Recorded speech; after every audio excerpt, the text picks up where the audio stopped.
আসসালামু আলাইকুম। আজকে দেখাবো সন্ধ্যায় সূর্য অস্ত যাওয়ার দৃশ্য। তাই প্রথমে আমি একটি কম্পাসের সাহায্যে বৃত্ত এঁকে নিলাম। তারপর নিচ দিয়ে একটু বাঁকা করে ঢেউ ঢেউ করে নিয়ে এর মধ্যে পেন্সিল দিয়ে ভরাট করে নিচ্ছি। এখন বৃত্তের মাঝখান দিয়ে স্কেলের সাহায্যে একটি দাগ টেনে নিলাম।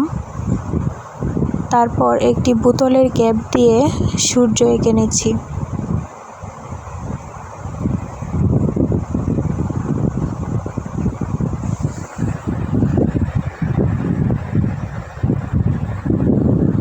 তারপর আমি দুইটা গাছ এঁকে নেব।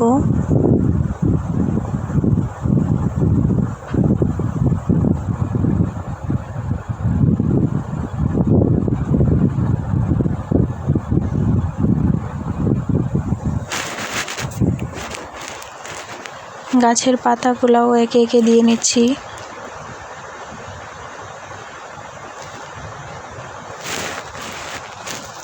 তারপর এঁকে নিলাম কয়েকটা পাখি।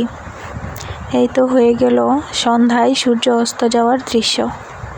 ধন্যবাদ সবাইকে। ভালো লাগলে লাইক, কমেন্ট এবং শেয়ার করবেন।